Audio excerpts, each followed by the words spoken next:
101 मानिक तल्ला मस्जिद को सुशील पोद्दार के द्वारा हथियाने की नापाक साजिश। फिलहाल मामला कोर्ट में। आइए सुनते हैं मस्जिद के जिम्मेदारों से पूरी बातें।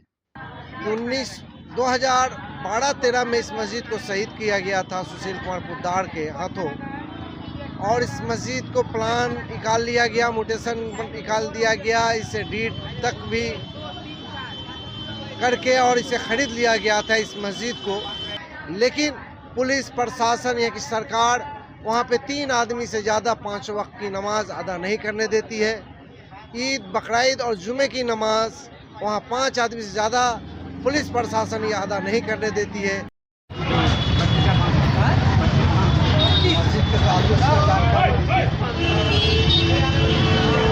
अस्सलाम वालेकुम रहमतुल्लाहि व बरकातुहू। सबसे पहला,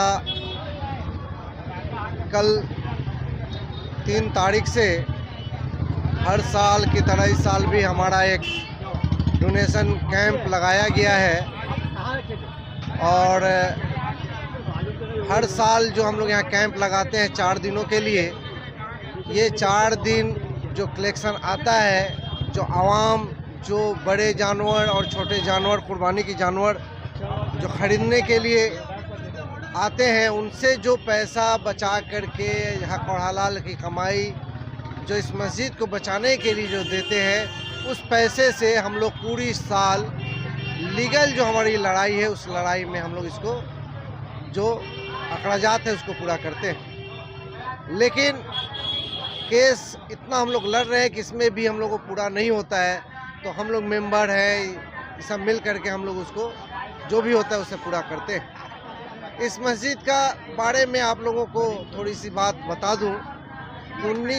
2012-13 में इस मस्जिद को शहीद किया गया था सुशील कुमार पोद्दार के हाथों, और इस मस्जिद को प्लान निकाल लिया गया, म्यूटेशन निकाल दिया गया, इसे डीड तक भी करके और इसे खरीद लिया गया था इस मस्जिद को। जो मस्जिद हमारा है टोटल 3 कट्ठा 8 छटान जगह है, जिसमें 2 कट्ठा 8 छटान मस्जिद है और 1 कट्ठा उसमें कब्रस्तान है। वो पूरी जगह को, मस्जिद और कब्रस्तान को सुशील कुमार पोद्दार ने खरीदा था। और हम लोगों ने कलकत्ता के कुछ लोगों को जब पता चला, इसमें हम लोग थे, कि एक मस्जिद को शहीद करके वहाँ पर बिल्डिंग बनाया जा रहा है, तो हम लोगों ने उस पर काबिज़ किया। नमाज हो रही थी और हम लोगों ने नमाज वहाँ पे शुरू की, और आज तक वहाँ 5 वक्त की नमाज अदा हो रही है। लेकिन पुलिस प्रशासन या की सरकार वहाँ पे 3 आदमी से ज़्यादा 5 वक्त की नमाज अदा नहीं करने देती है। ईद, बकरीद और जुमे की नमाज वहाँ 5 आदमी से ज़्यादा पुलिस प्रशासन ये अदा नहीं करने देती है।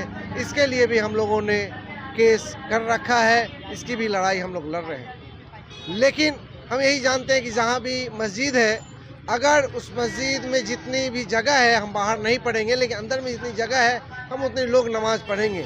लेकिन पुलिस प्रशासन की ये बदमाशी है कि वहाँ 3 आदमी से ज़्यादा 5 वक्त की नमाज अदा नहीं करने देती है। मस्जिद में ना छावनी है, ना प्लास्टिक है, ना लाइन है, ना ज़मीन अच्छी है।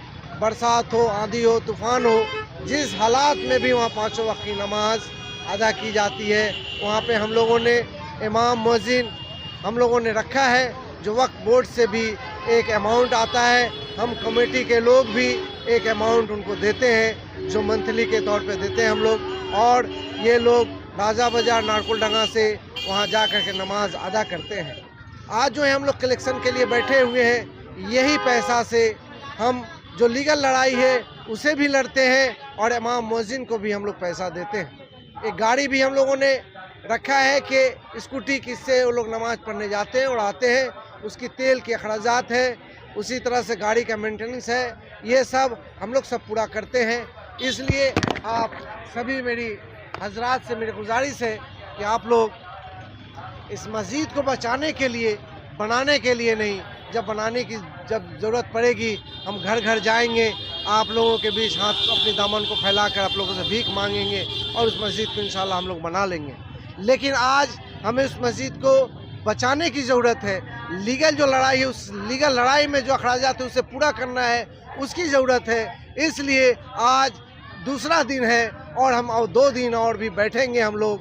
तो आप लोग हमारी आवाज़ जहाँ तक भी आप लोग सुन सकते हैं, आइए नारकुलडांगा ब्रिज के पास जो बकरी छाड़ के तरफ जैसे आप घूमेंगे, हमारा 101 मानिक तल्ला मतवल्ली कमेटी पूरी बैठी हुई है। यहाँ पे आएँ और ज़्यादा से ज़्यादा आप ताउन करें, आप कुर्बानी का भी सवाब उठाएं और एक मस्जिद को बचाने के लिए जो आपने अपनी हक और हलाल की कमाई जो आपने ताउन किया है, उसकी भी आप एक कुर्बानी, वो भी एक आपकी कुर्बानी अल्लाह ताला कबूल करेगी।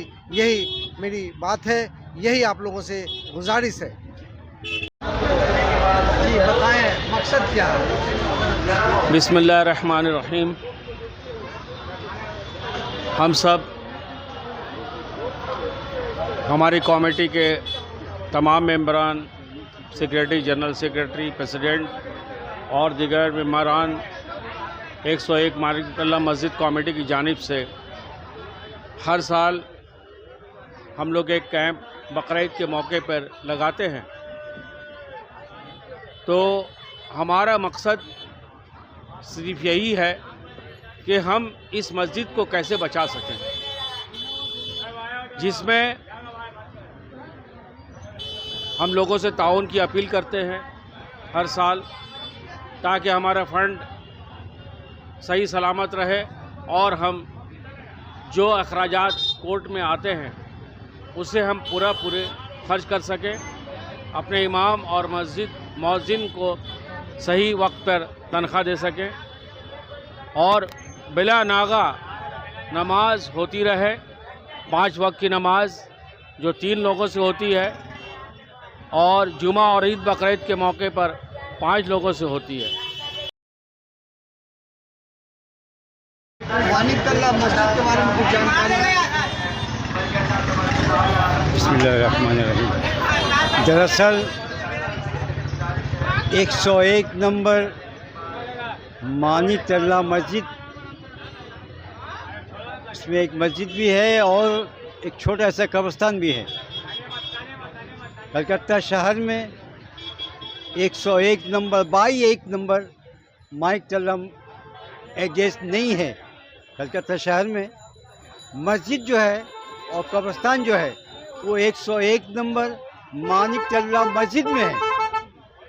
और एक प्रमोटर जिसका नाम सुशील पोद्दार है, वो कहते हैं मेरी बीवी ने 45 लाख रुपए में ये 3 गट्टा कमोबे 4-5 छटाक ज़मीन खरीदा है। मस्जिद को बोला हमने खरीदा, जबकि मस्जिद जो है बिक्री होता ही नहीं और किसी की ताकत नहीं को बेच दे। मस्जिद था, मस्जिद चल रहा है, नमाज हो रहा है। उस इलाके के रहने वाले बहुत सारे हिंदू भाइयों ने जब खबर पहुंचाया कि आपके मस्जिद को तोड़ा जा रहा है, नुकसान पहुंचाया जा रहा है, आप लोग देखिए, तो यहाँ के नाकुलडांगा राया बाजार कलकत्ता शहर के मुसलमान जिम्मेदार हज़रात, दानिशवर हज़रात मानिक तल्ला में गए, थाना वालों को बोला, हुकूमत को बताया, तो अल्लाह ताला ने उस तोड़ने वालों से बचा दिया।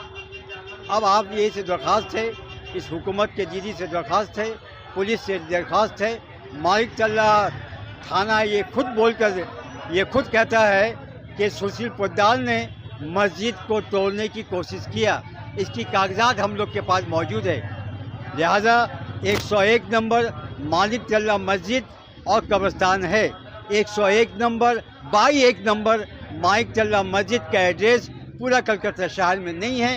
वो एड्रेस बोलकर 45 लाख रुपए में एक कागज़ बनाया एक प्रमोटर कि हमने ख़रीद लिया, जिसका एड्रेस भी नहीं है कलकत्ता शहर में। वो एड्रेस में तलाश करके ये ख़रीद लिया, या किसी ऑफिसरों से मिलकर इधर उधर करके वो ख़रीद लिया। वो जाने, रजिस्ट्री ऑफिस जाने। लेकिन हमारा इस मस्जिद और कब्रिस्तान को अगर नुकसान पहुंचा कोशिश कोई करेगा, या कोई हुकूमत करेगा, या कोई लीडर करेगा, या कोई पुलिस करेगा, तो कलकत्ता शहर ही नहीं बल्कि इस मुल्क के अंदर में बहुत ज़्यादा कलफशा होने की उम्मीद नज़र आता है। लिहाजा आप लोगों से ये दरख्वास्त है, बाहर पश्चिम बंगाल के आवाम से ये दरख्वास्त है कि जिसका एड्रेस 101 नंबर बाई 1 नंबर है ही नहीं कलकत्ता शहर में, वो एड्रेस से ख़रीदारी हो गया, वो जाने खरीदारी जाने। हमारा मस्जिद, हमारा कब्रिस्तान 101 नंबर मानिक तल्ला मस्जिद में है, जिसका आज भी मतवली के लड़के ज़िंदा है, जिसके कागजात हम लोग के पास है, कमेटी के पास में पूरे कॉर्पोरेशन का जो मस्जिद बना नक्शा से है, कागजात आज भी मौजूद है, कोई भी देख सकता है।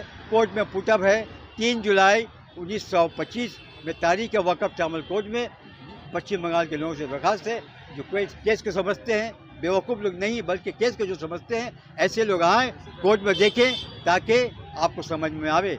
डीजी से भी दरख्वास्त है, पुलिस से भी दरख्वास्त है कि वो ऐसा काम करें जिससे मामला बिल्कुल सुकून रहे और अमन रहे, लिहाजा हम लोगों को परेशानी ना हो, वहाँ के लोगों को परेशानी ना हो। और हम लोग बड़ी मदद करते हैं, हम ऐसे लोगों की शुक्रिया अदा करते हैं माइक तल्ला के लोगों को जिन्होंने मस्जिद को नुकसान पहुंचाने की जो प्रमोटर ने कोशिश किया। वही हिंदू भाइयों ने आकर खबर दिया कि यहाँ के लोग जाकर कलकत्ता शहर के जिम्मेदार जाकर उस मस्जिद को बचाया। आइंदा भी कोशिश होगा इंशाअल्लाह। मेरा नाम बाबर अली हमीदी है, हम राजा बाजार धर बगान में रहते हैं। आप अपना परिचय दें। मैं मोहम्मद नदीम आलम मानिक तल्ला 101 का सेक्रेटरी।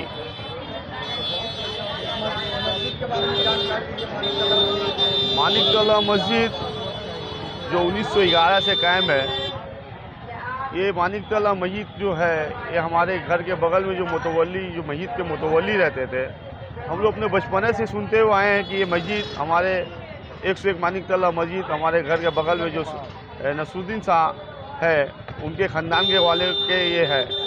और ये ज़मीन जो है 3 कट्टा 8 छटाक में कब्रिस्तान भी है और मस्जिद भी है।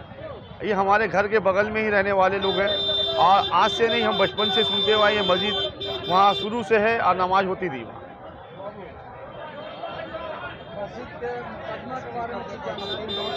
मुकदमा देखिए जैसे सर अभी शुरू हुआ है, हमारे जनरल सेक्रेटरी साहब ने कहा, जमाल साहब और बाबर हमीदी साहब ने कहा है कि इस मुकदमा का मामला ये है कि अभी हम लोगों का कोर्ट में केस है, हाई कोर्ट में है, टर्मिनल में है, तो इंशाअल्लाह टर्मिनल का मामला बहुत जल्द हल हो जाएगा।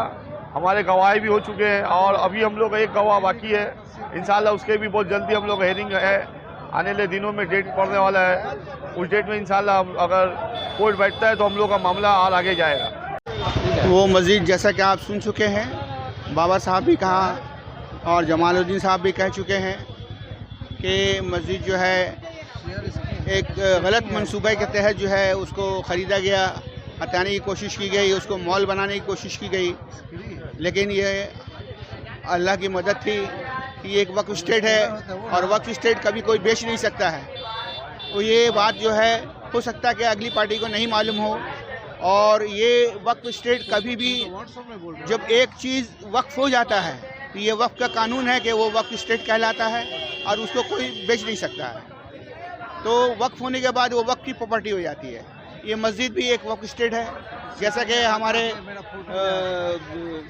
अगले जो ये है बाबर साहब बता चुके हैं कि इसके अंदर कब्रिस्तान भी है, मस्जिद भी है।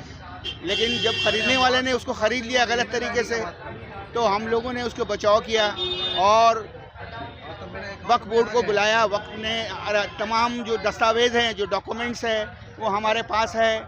उसके बेसिस पर, उसके बुनियाद पर वहाँ केस चला और उन लोगों ने उस बात को, इस दलील को माना कि हाँ भाई रजिस्ट्रेशन है, उसका रजिस्ट्रेशन नंबर भी है।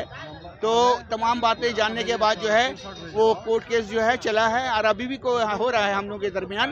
तो हम लोगों को पूरी उम्मीद है कि 80% जो है वो केस हम लोग के फेवर में है और आएगा ही इंशाल्लाह ताला, इसलिए कि हम लोग हक पर है, सच बात पर है। और तरह तरह से जो लोग जो है बातें बना करके, गलत तरीके से कागज़ बना के, फर्जी बात बना करके कोर्ट में जो है गवाही हो रही है। लेकिन ये तमाम जो है मेरे ख्याल से कि ये सही नहीं है। हक बात जो है वो सामने आके रहेगी मस्जिद। अब मस्जिद जो है इंशाअल्लाह ताला ये मस्जिद कमेटी के अंदर ही आएगी, इसलिए कि ये बिल्कुल सच है इंशाअल्लाह। मेरा नाम मोहम्मद अली है। मेरा नाम नसीरुद्दीन अहमद है। हाजी मनीरुद्दीन मस्जिद जो है हमारे परदादा का है। हाजी मनीरुद्दीन साहब हमारे परदादा हैं।